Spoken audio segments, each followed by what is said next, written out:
So, Ayelet, tell us what your purpose in life is. My purpose has changed throughout my entire life, and I just came back from a life-changing trip to the Amazon rainforest, and I realized that I grew up with this notion of purpose being this huge, humongous thing, and my purpose now is evolving, and it's about helping organizations and leaders heal and helping people really figure out who they are and make an impact in the world.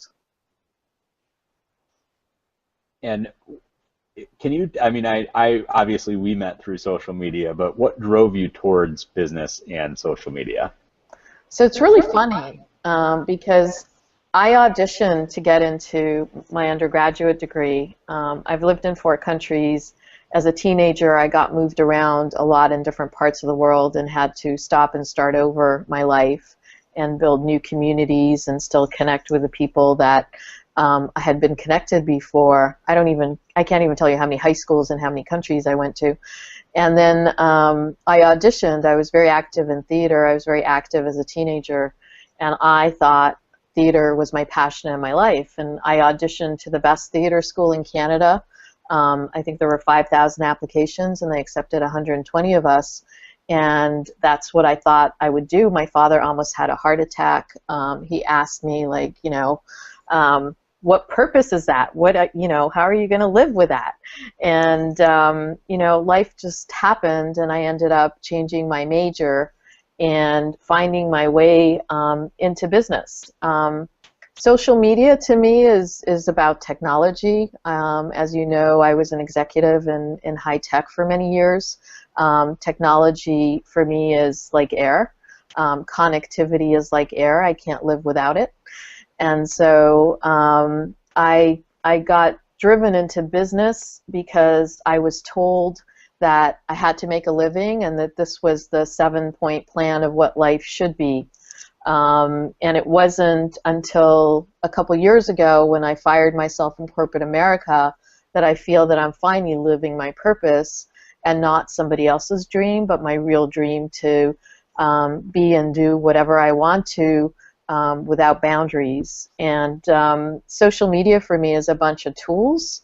What I've been doing for many, many years is building communities online of really being able to connect the right people at the right time and have conversations. And through it, I have an amazing network of people around the world that I could keep in touch with. So I don't see it as Snapchat or WhatsApp or whatever the cool new gadget is. I see it as relationship-based, people-based, and really about having conversations that make my life richer.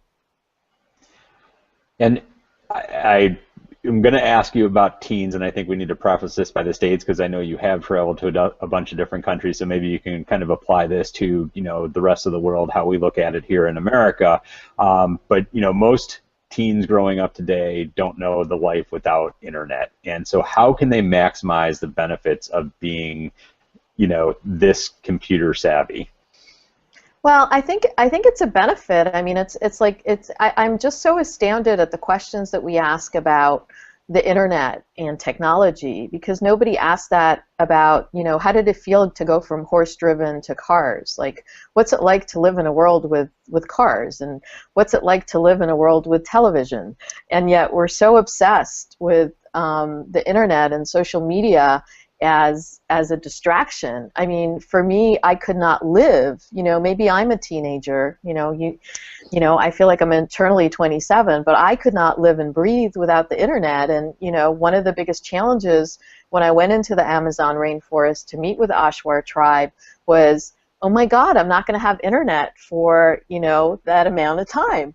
So to me, technology is just a lifeline, and the key is not to rely on it. I just saw a study about teens on the flight to Toronto yesterday, and it said that actually teens between the ages of 13 and 18 want more conversations, that there are a lot of myths about teenagers that we need to dispel.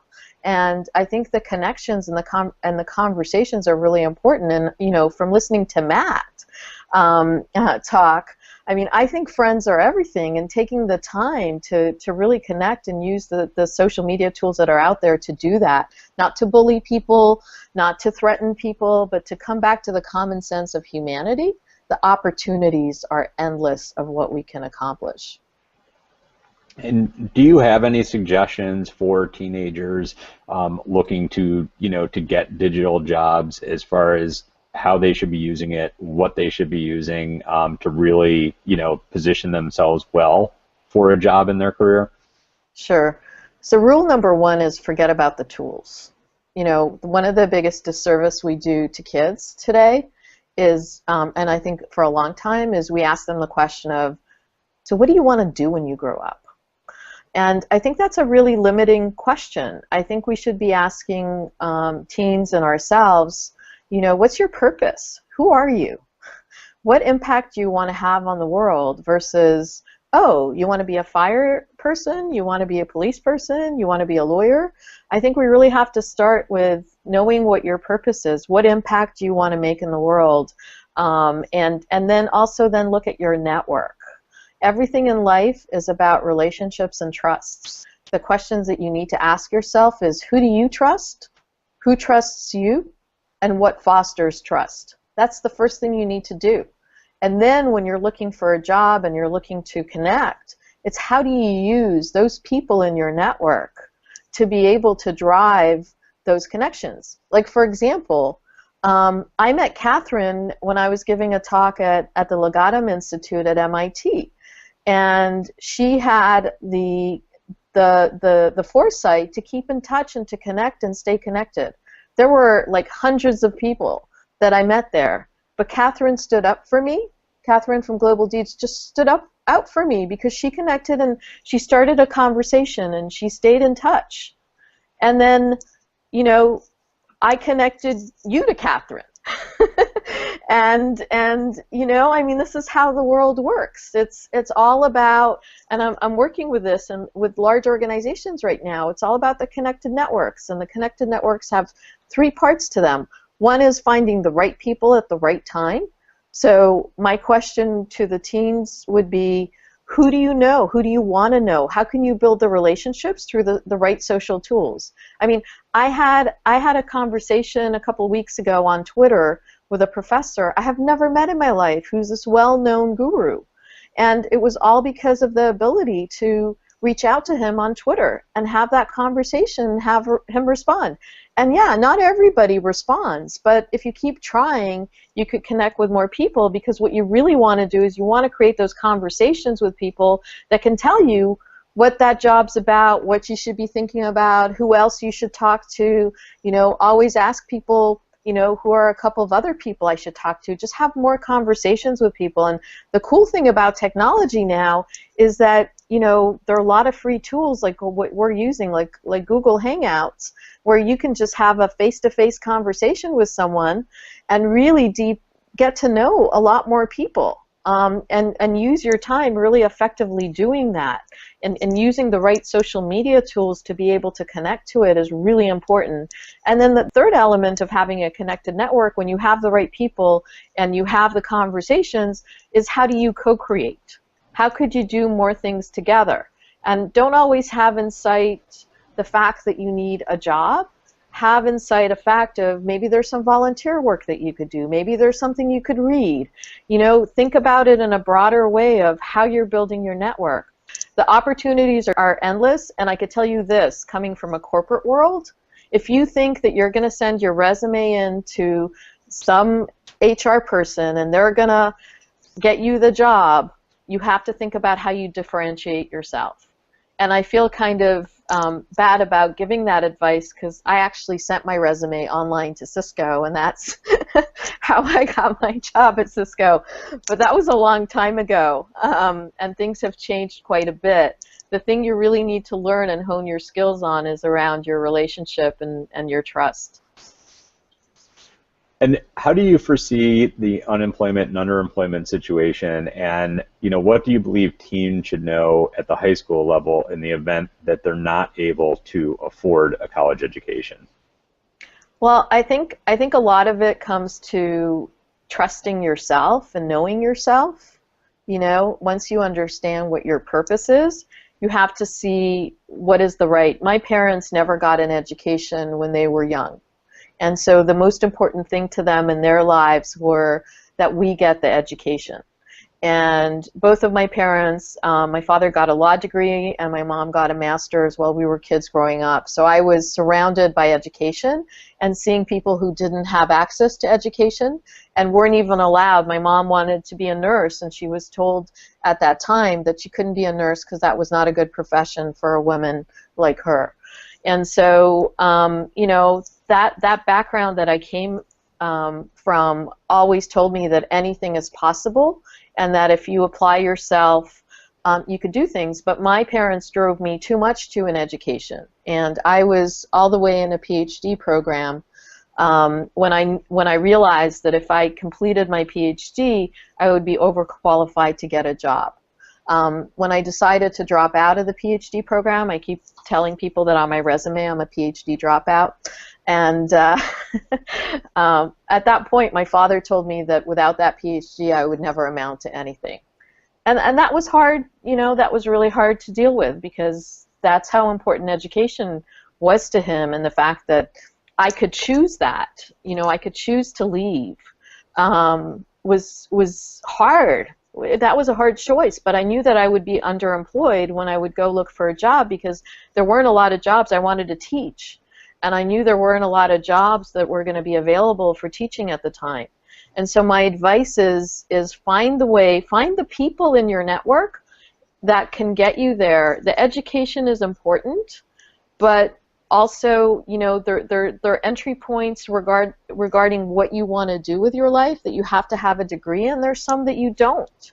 And most of the jobs that I have had, and I've had some really amazing opportunities come into my life, were all about relationships. There was one company, the first company, that when I dropped out of the PhD program, there weren't a lot of jobs out there. And I just sat down. At that time, we didn't have the internet, and I'm only 27, so imagine that. I sat down and I wrote letters, to all these HR departments, and I told them about my experience, because I had worked a lot while I was doing my master's in Jerusalem. And so I was writing letters, and then I decided I'm going to take a risk. I'm going to find out who the CEOs of these companies are, and I'm going to write them. So here I am, this very young person writing these CEOs. And one of the letters got to the CEO, called me up, I got a job there, and I had the letter from the HR person in that company that said to me, sorry, you can't have a job here, we're not hiring people like you. So you just got to try, and you've got to be bold, and you've got to believe in what you're looking at, and you've got to listen to the people around you, because everybody told me that's the way to do it. And ever since then, I mean, my whole life I've been breaking rules, because I don't like rules. There are rules that you have to follow some rules. Yes, I have not been arrested, but but in how I live my life and how I help other people live their lives, it's about looking at the flexibility of it, of what's possible outside, and taking the risks around you, and knowing that being different is okay, and that underemployment is a box that you could challenge and push, and create what you want to create in the world. I think you kind of, I had another question, but you kind of answered both questions with that one answer. No, it was absolutely perfect. I absolutely loved it. And this is one talking about what we are working on with Creating Is, but like the song says, everybody wants to rule the world. I won't try and sing that because you don't want to hear me sing.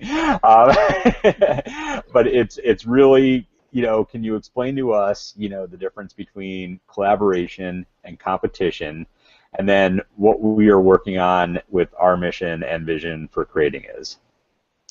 Sure. I mean, this is one of the topics I'm really passionate about. So a lot of the work that I'm creating right now for organizations is around looking whether we're living and working in a 20th century world or a 21st century world. And what I tell people a lot is that the 20th century is about scarcity, and the 21st century is about abundance. And in a world of scarcity, you compete. You try to take things away from other companies. You try to take a job away from someone else. There's this massive competition that happens in scarcity because you have so much. You know, I remember somebody who was a soldier once telling me a story that when he joined the Army, in a different country, that at the first meal they had, they served 5 pieces of chicken for 8 people. And you were out in the field all day training, and you had to learn to survive and take care of yourself. There was that scarcity of what you can take. And there are situations in our lives that there are scarcity, but in the world we live in abundance. And it's actually a scary abundance to some degree, because if you think about it, when non-24/7 supermarkets shut their doors, there's plenty of food on the shelf, right? When the supermarket and the employees go home, the shelves are stocked, there's food available, there's an abundance there, and yet we have huge poverty and we have huge hunger. We have kids in this world today who don't have enough to eat, and yet we have an abundance of food. It's just not evenly distributed to the right people in the world. And so when you start looking at it from an organization perspective, you shouldn't have to compete all the time. What you have to do is go create something new. The opportunities today are on the edges. I've been raised in a world of the bell curve, where the grades have to be, bell curved. But where the opportunity and where leadership is on the edges. And that's the opportunity. And so about a year ago, or I don't even know when I met Tim McDonald, but when I met this amazing man, Tim, we decided that we had to do something in the world. And we didn't know what it was, but we started having conversations, and we found out that we both have a passion around looking at what is at the edge, what is possible, and how could every single person in the world make a difference.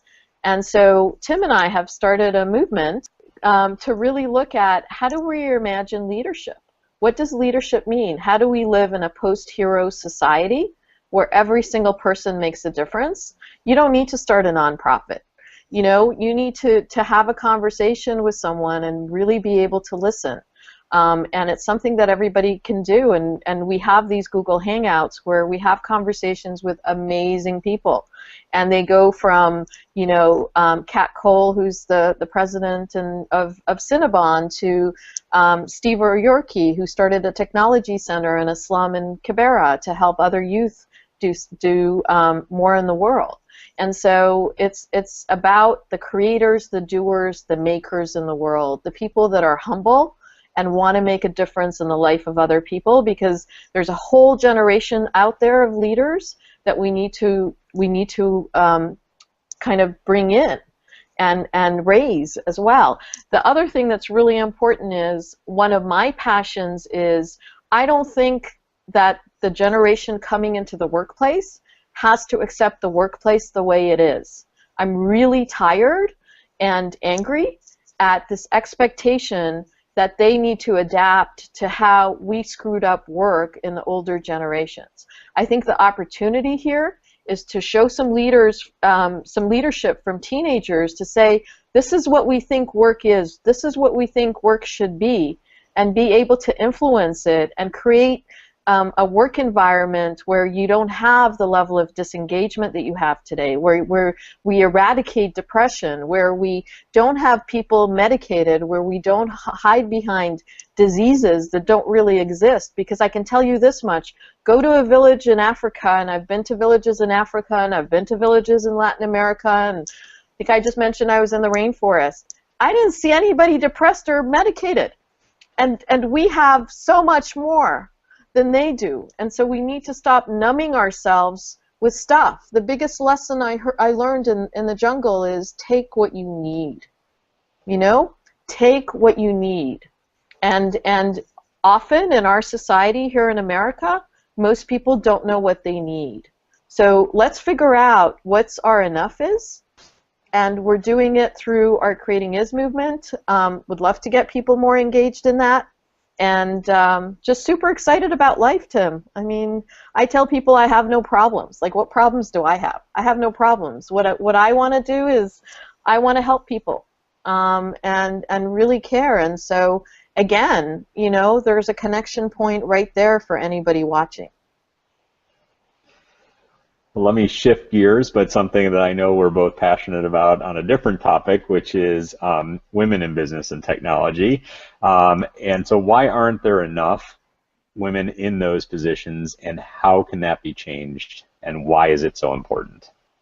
Well, it's absolutely critical to have more women in business, not just in technology, because if you look at all the research that's being done out in the world, you will find that teams are more effective when women are present in the workplace. You'll find that female entrepreneurs are far more successful than male entrepreneurs. And you need women just like you need every other diverse group to be part of it. You know, you need to, when I was doing work in emerging markets at Cisco, one of the things that I looked at, especially when I did work in Africa or Latin America or Central Eastern Europe, was what made up the country, and then who should be on our teams to be able to have those relationships locally, because it's different based on every country that you're in. And so what's really crazy now is women hold over $15 trillion in consumer spending in the world, which means we're going to see more investment in education, we're going to be seeing more investment in healthcare, and yet in the corporate realms, women like me are leaving. You know, we are leaving the corporate world because we look around and we go, we want to have more of an impact, and it's not just about more materialistic stuff that we need, because I know now what my enough is. And so what we need is, we need women and girls to understand their purpose of what they want to do in the world with technology, instead of just saying, oh, I want to be an engineer. But I want to be an engineer, or I want to be a technologist. For what reason?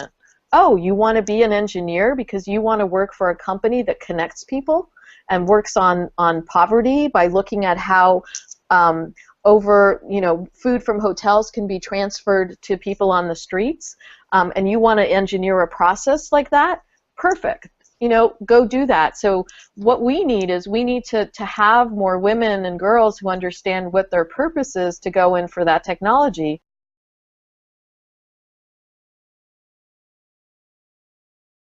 We need to bring women back in and stop talking about it so much. I mean, all these articles that are running around right now are actually doing a disservice. We need to stop talking about it and stop complaining about it and start doing it.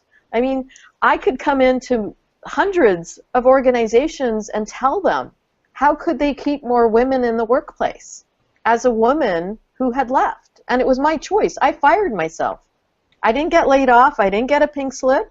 I chose one morning to say, you know, my life is really precious, and this is what I want to do with it, and I cannot do it anymore within these concrete walls. Because I wanted the freedom to be able to be who I was. And that's the challenge the companies are going to have today. More and more people, especially younger people, want to bring who they are into work.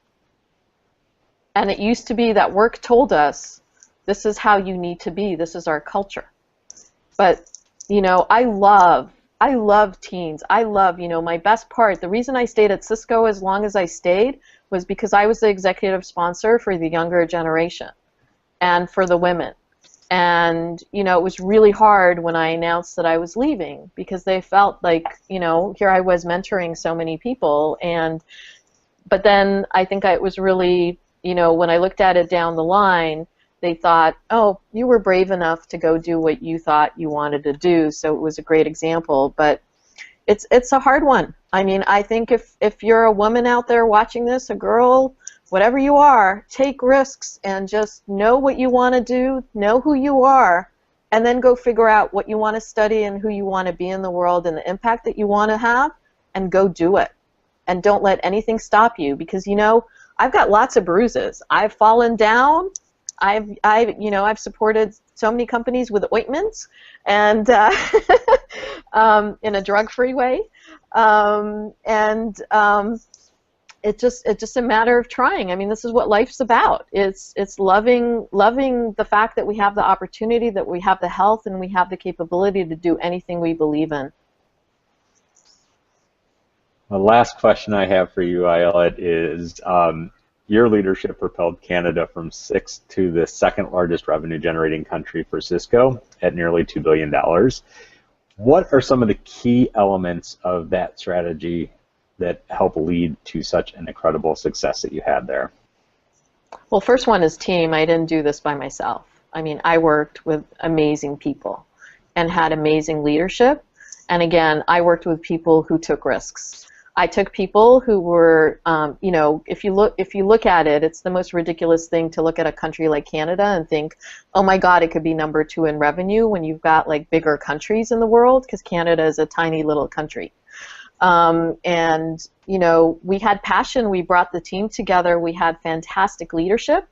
And one of the things that they did was they left me in California to really be able to work with the global leaders of the company and go back and forth. I was the one on the planes flying back and forth.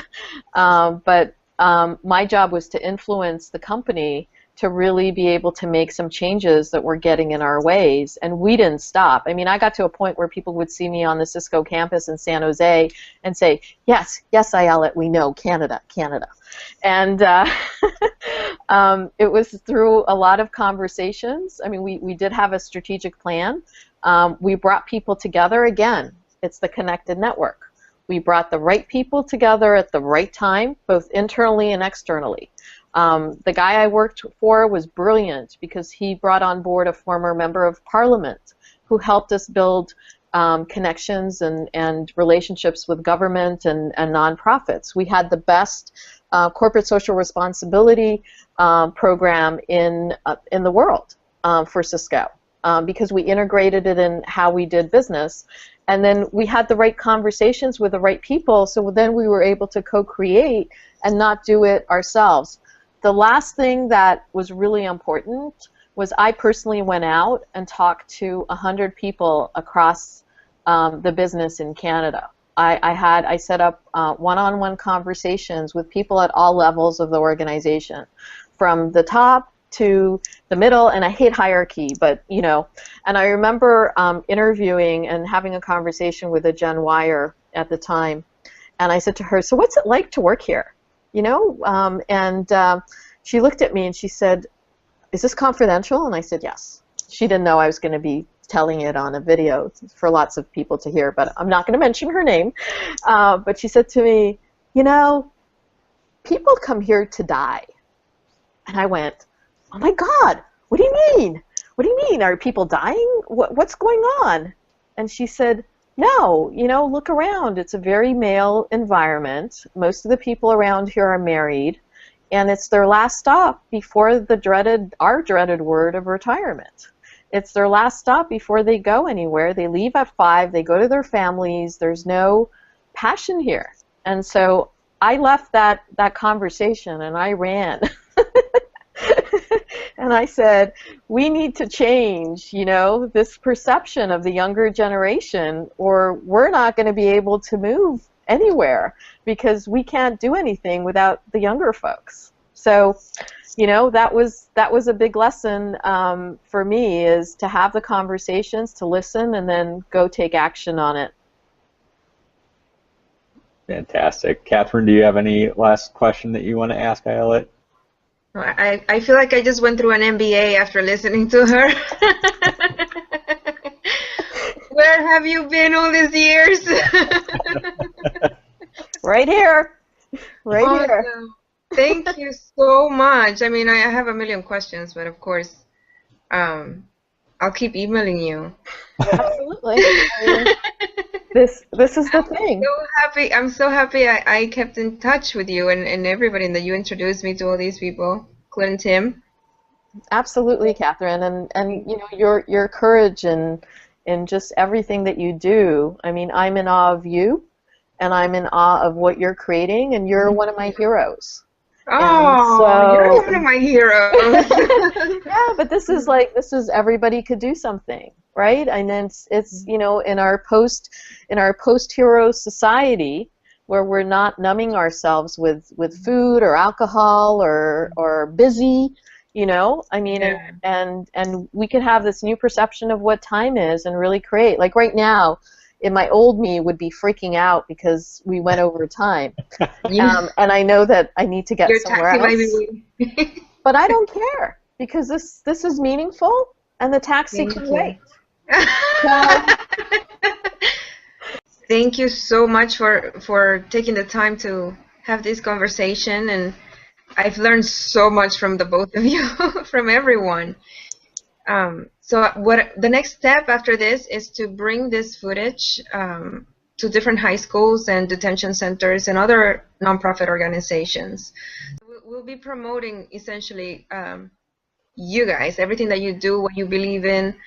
I carefully selected everyone in here because I believe that you guys are people that are genuinely driven to do the work that you do, and I want the students to emulate that, whatever it is that they choose to do, but with that kind of pattern.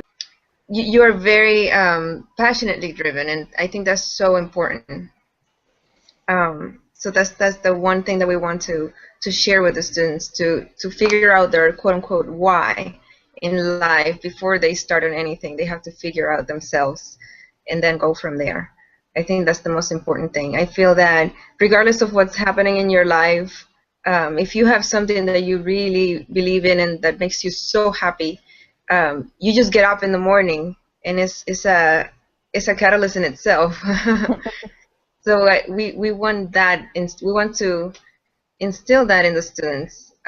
That way, whenever they face difficult circumstances, they can still get up in the morning and live their lives and move forward.